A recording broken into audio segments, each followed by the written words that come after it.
Welcome to this edition of the LucidQuest Public Health Strategic Roundup, covering developments from 16 July through 20 August 2026. The defining story of this reporting period is that public health progress is increasingly being shaped not only by new treatments, but by better evidence, prevention, access, and the ability of health systems to deliver innovation effectively. In this period, 4 key themes stood out.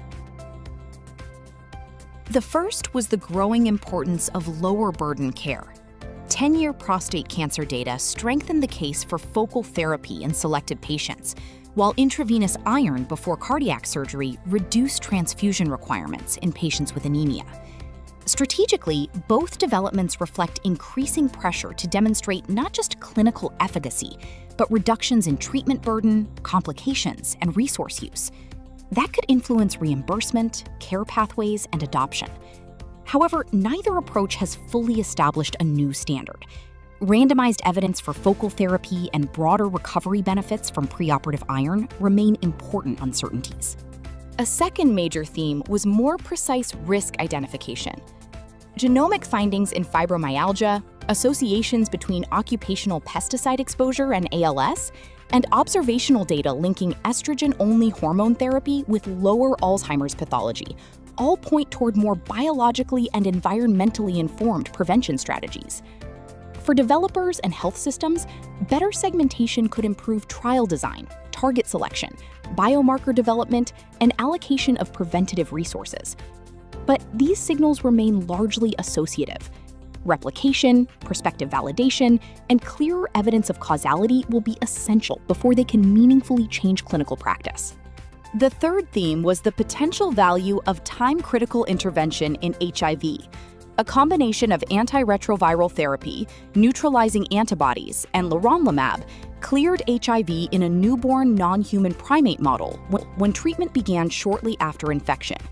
If translated clinically, this approach could reduce lifetime treatment burden and increase the strategic importance of rapid diagnosis and combination-based remission strategies. For now, the evidence remains preclinical, with the treatment window, durability, safety, and transferability to humans still unresolved. The final theme involved health system capacity.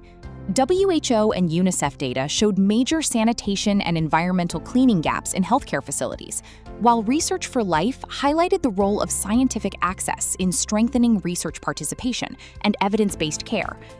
The implication is that innovation alone cannot create population-level impact.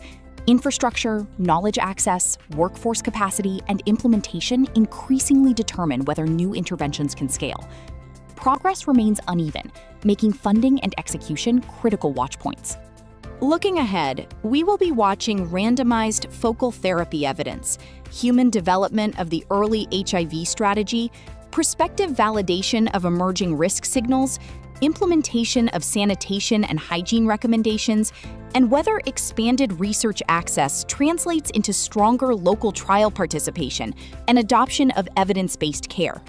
The key takeaway is that future public health advantage will increasingly depend on connecting innovation with lower burden care, prevention, evidence generation, and delivery systems capable of reaching populations at scale. Thank you for joining this edition of the LucidQuest Strategic Roundup. For more healthcare market intelligence and strategic analysis,